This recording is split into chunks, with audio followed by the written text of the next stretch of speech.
अद्वितीय अवसर जीवन में बहुत ही कम आते हैं, जब महान संतों का दीक्षा दिवस और तीर्थंकर प्रभु का मोक्ष कल्याणक एक साथ मनाने का सौभाग्य प्राप्त हो। ऐसे ही दिव्य सहयोग के साक्षी बने आगरा वासी, जब परम पूज्य संत शिरोमणि आचार्य श्री 108 विद्यासागर जी महाराज एवं परम पूज्य आचार्य श्री 108 समय सागर जी महाराज के मंगल आशीर्वाद से परम पूज्य उपसर्ग विजेता सौम्य मूर्ति मुनि श्री 108 सौम्य सागर जी महाराज एवं परम पूज्य मुनि श्री 108 निश्चल सागर जी महाराज के पावन सानिध्य में तुरपाई उधरते रिश्तों की जैसे सामाजिक कार्यक्रमों के साथ उन्हीं का दीक्षा दिवस व श्री 1008 पार्श्वनाथ भगवान का मोक्ष कल्याणक महोत्सव मनाने का सौभाग्य प्राप्त हुआ। 28 से 31 जुलाई 2025 तक चले इस भव्य समारोह के प्रथम दिवस का शुभारंभ गुरु भक्तों ने भजन की मनमोहक प्रस्तुति के साथ किया।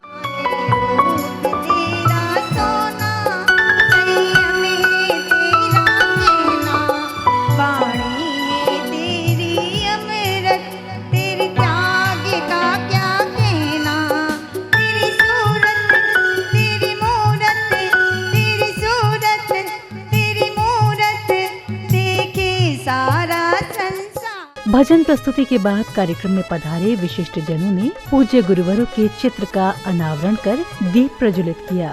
धर्म का पावन दीप जलाए धर जिनवर का ध्यान। दीप प्रज्वलन के बाद कार्यक्रम में उपस्थित श्रावक श्राविकाओं ने जैन संस्कार एवं परंपराओं पर हर्ष एवं गर्व जताते हुए अपने भावनात्मक विचार साझा किए। मैं गांव में रहता था, मम्मी पापा ने इसलिए आगरा भेज दिया कि वहाँ कोई व्यापार नहीं था, तो मैं अपनी सिस्टरों के पास आकर के रहा। निश्चित मेरी दोनों बहनों ने वो यहाँ आ नहीं पाई हैं किसी कारण से।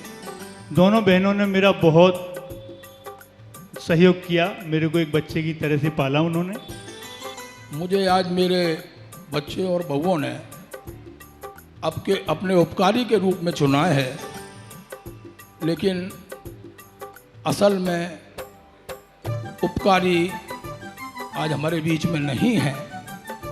भले ही आपने कहा कि उपकारी कोई और है, लेकिन उस उपकारी को लाने का श्रेय तो आपको ही जाता है जो बच्चों को प्राप्त हुआ। घर में कोई नहीं था और मैं एक एक महीना शिविर में चली जाती थी भाई साहब के साथ। मैंने बच्चों से पूछा कि मैं इस मार्ग पर आ गई हूँ, तुम्हें कोई दिक्कत तो नहीं है? तो बहू मेरी नई शादी हुई थी, 5-6 महीने हुए थे, तो उसने कहा बच्चे तो अपने हैं बोल ही देते हैं, लेकिन बहू का बोलना बहुत बड़ी बात थी। उसने कहा मम्मी जिसमें आपको अच्छा लगता है आप वो कार्य करिए, हम आपके साथ हैं।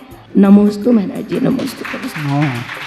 कोई भी आपके जीवन में आपके दिशा निर्देश के साथ साथ आपकी दिशा और दशा दोनों को बदलने में कारण बन जाए, वो एक छोटा बच्चा भी क्यों ना हो तो भी वो उतना ही बड़ा उपकारी होता है जितना कि गुरु हो। 4 वर्ष पहले मुझे ऐसे जीव मिले कि जो सबसे पहले आचार्य पे मुझे ले गए। आचार्य पे गए, वहाँ कहीं मिलना है, तो उन्होंने हमें टाइम दिया केवल 2 आदमियों को, जो मेरे संग जीव गया वो और मुझे। आचार्य जी ने बहुत बड़ा आशीर्वाद दिया और कहा दोनों संग रहना। तो मैं ऐसी पुण्यात्मा अपने भाई राजेश जी की वो करना चाहता हूँ। और जो छोटे छोटे नियम हमारे भाइयों ने और बैद जी साहब ने दिलाए थे, बहुत कारगर रहे। विदेश में गए तो वहाँ तो सब कुछ मिलता था, बहुत प्रेशर भी पड़ता था, लेकिन जब हमने नहीं लिया तो महाराज जी ऐसे मौके भी आए कि जो व्यापारी ये बोले कि भाई तुम अगर ये लोगे तो तुम्हारे को इतना बिजनेस हम दे देंगे। मना करने पर हम जब अपने होटल चले गए तो वो जो वापस सुबह होटल से आता है, वो अपने घर से आता है और मेरे को लेके गया वो अपने ऑफिस में, बोला आप इस पर खाली पेपर पे जितना बड़ा ऑर्डर लिखना है आप लिख दो। वो इसलिए कि भाई आप इतने त्यागी व्रती हैं, शुद्ध हैं, तो ईमानदार भी होंगे। अब वह समय आया जिसकी सभी को प्रतीक्षा थी, यानी परम पूज्य उपसर्ग विजेता सौम्य मूर्ति मुनि श्री 108 सौम्य सागर जी महाराज की अमृत वाणी श्रवण करने का, जहां परम पूज्य गुरुवर ने नश्वर संसार के सार समझाते हुए धर्म और कर्म का मार्ग प्रशस्त किया।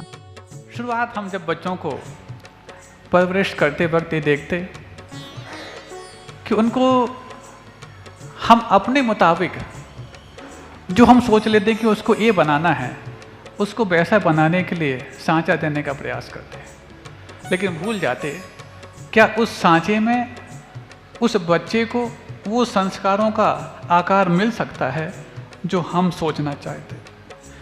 क्या उतने टेम्परेचर पर जो हम उनके लिए परवरिश देंगे वो इस सांचे में ढल करके उस आकार को पाने लायक बन पाएगी। हर एक मेटल की, हर एक धातु की एक अलग अलग अपनी पिघलने की तापमान क्षमता होती है। तुम चाहो कि जितने तापमान पर बर्फ पिघल जाता है उतने तापमान पर लोहा भी पिघल जाए, संभव नहीं। अगले क्रम में गुरु भक्तों को पूज्य मुनिश्री 108 निश्चल सागर जी महाराज के प्रवचन सुनने का सौभाग्य प्राप्त हुआ। अब जब 10 महीने के थे तब वो पहली बार जनी और उसने ऐसे दूध पिलाया जैसे माँ पिलाती। समझे कैसे? एक थन उसके बछड़े के मुंह में होता था और एक थन हमारे मुंह में रख दिया जाता था, और करीब करीब वो हर साल दिवाली के आसपास हर साल जनती थी और 17 बार घर में जनी। और जिस दिन जब वो गई थी उस दिन घर में चूल्हा नहीं जला। कार्यक्रम उस समय और भी अद्भुत और हृदयांकित हो गया जब जैन संस्कार एवं परंपराओं के जीवंत उदाहरण देखने को मिले। यानी इस अवसर पर श्रावक श्राविकाओं ने अपने माता पिता एवं बड़े बुजुर्गों का सम्मान एवं अभिनंदन करने के साथ ही चरण पखार कर उनका वात्सल्यपूर्ण आशीर्वाद प्राप्त किया।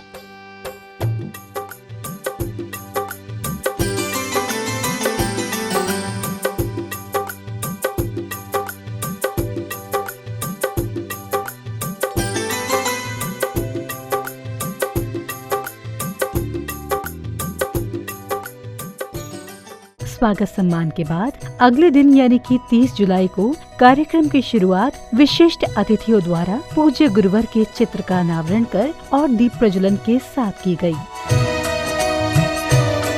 दीप प्रज्वलन के बाद सौभाग्यशाली श्रावक श्राविकाओं ने हाथों में धर्म ध्वजा लिए संगीतमय वातावरण में झूमते थिरकते हुए पूज्य गुरुवर के समक्ष अष्ट द्रव्य अर्पित किए।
अष्ट द्रव्य अर्पित करने के पश्चात श्राविकाओं ने भक्ति नृत्य की प्रस्तुति देकर उपस्थित जनों को मंत्रमुग्ध कर दिया।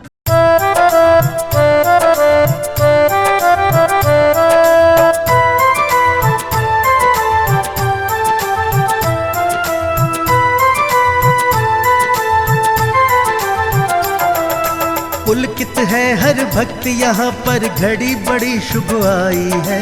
पुलकित है हर भक्त यहाँ पर घड़ी बड़ी शुभ आई है। आयोजन हो रहा धर्म का खुशियाँ चौदिस छाई है। आयोजन हो रहा धर्म का खुशियाँ चौदिस छाई है। पुलकित है हर भक्त यहाँ पर।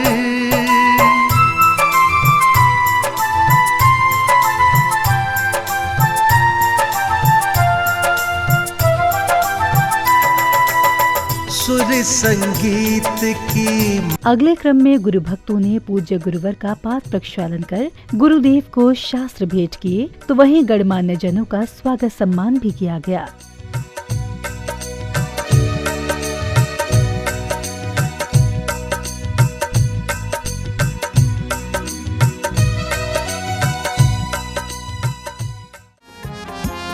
कर लो पाद प्रक्षालन भक्तों पावन श्री गुरु चरणों का। कर लो पाद प्रक्षालन भक्तों पावन श्री गुरु चरणों का। पुण्य कमा लो करो। आपके आने से है प्रियवर प्रफुल्लित है ये मन। आपके आने से है प्रियवर प्रफुल्लित है ये मन। हर्षित हृदय से आज आपका स्वागत है श्रीमन। आपका स्वागत है श्रीमन। आपका स्वागत है श्रीमन।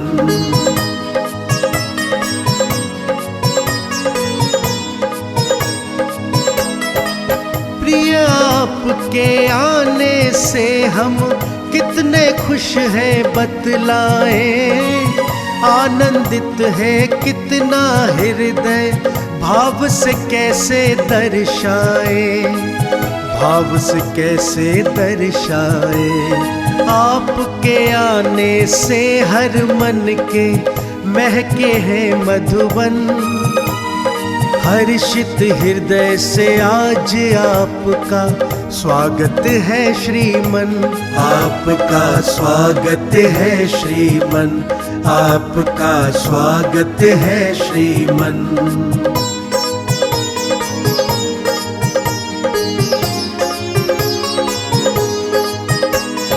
आपको अपने बीच में स्वागत अभिनंदन के उपरांत कार्यक्रम में पधारे विशिष्ट अतिथि माननीय महानगर अध्यक्ष जी ने पूज्य गुरुवर के समक्ष अपने विचार व्यक्त किए। निश्चित तौर पर यह आशीर्वाद केवल संतों का है कि भारतवर्ष की पावन धरा पर हमने 700 वर्ष, हजारों वर्ष जिस सनातन धर्म जैन धर्म को बचाने के लिए हमारे मुनिवर संघर्षरत रहे, हम अपने धर्म को लेकर चलने की कोशिश कर रहे हैं। और इसमें यदि किसी का योगदान है तो पवित्र मंच पर विराजमान हमारे मुनीश्वर ऐसे देवों का, जो साधारण नहीं है। इनकी तपस्या हजारों वर्षों से निरंतर। अगले दिन यानी कि 31 जुलाई को कार्यक्रम की शुरुआत में श्रद्धालु पूज्य गुरुवरों के साथ प्रभु पालकी को कार्यक्रम स्थल लेकर आए और प्रभु प्रतिमा को पांडुशिला पर विराजमान किया।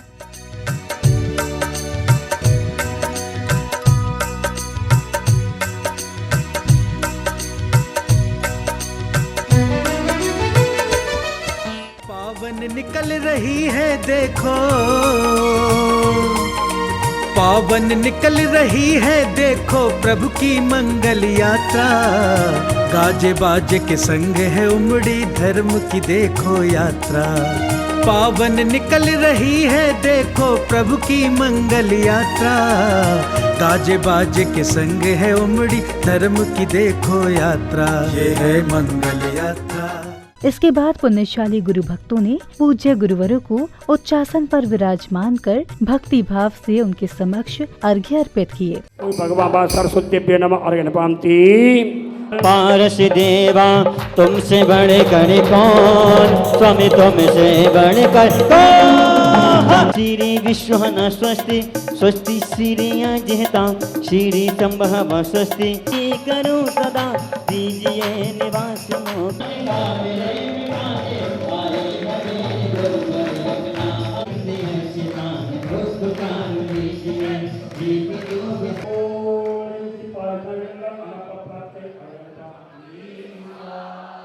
इसी क्रम में सौभाग्यशाली श्रद्धालुओं को प्रभु के चरणों में निर्वाण लाडू अर्पित करने का सौभाग्य प्राप्त हुआ। पार्श्व प्रभु की मोक्ष सप्तमी आई है मंगलकारी, प्रभु को पावन निर्वाण लाडू चढ़ा रही दुनिया सारी। पार्श्व प्रभु की मोक्ष सप्तमी आई है मंगलकारी, प्रभु को पावन निर्वाण लाडू चढ़ा रही दुनिया सारी, चढ़ा रही दुनिया सारी। है छाई खुशी यहाँ पे अपा, स्वर्ग सा दृश्य लगे साका।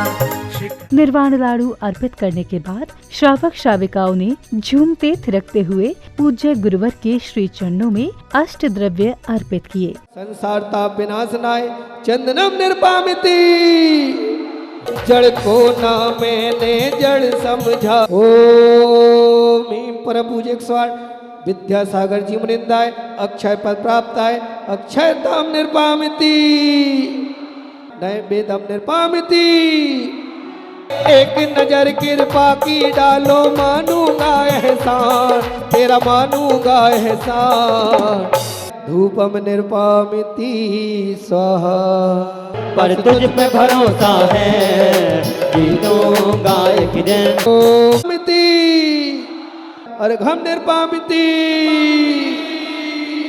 ओम नवाचार आचार्य समय सागर जी वृंदाय साक्षात जबलपुर में सत्संग विराजमान, तिनके चरणारविंदों में पर प्राप्त अर्घम निर्पामिति।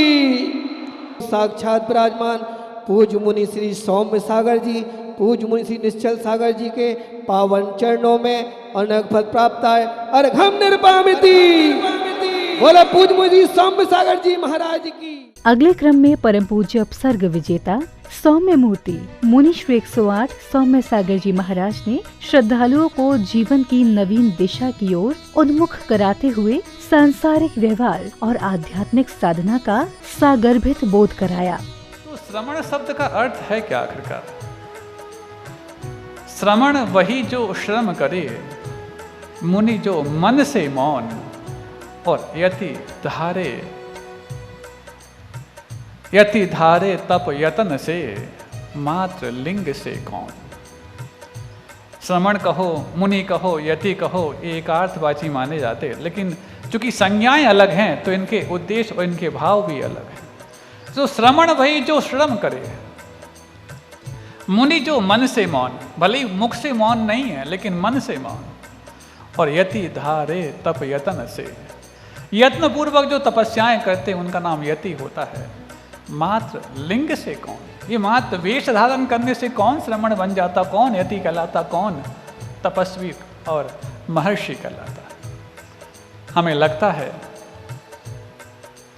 कि आज जिस भक्त ने पार्श्वनाथ भगवान की भक्ति की वो दुनिया का अद्भुत भक्त था। तुम लोगों ने भी भक्ति की, अभिषेक किया, शांति धारा की, लाडू समर्पित किया, पूजन की, जनालय में भी करके और यहाँ पर भी की, लेकिन तुम लोग बहुत लौकिक तरीके से भक्ति करते हो, बहुत लौकिक तरीके से।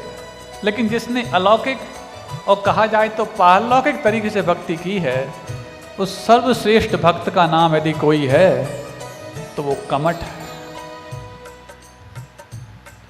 कुछ अजूबा लग रहा होगा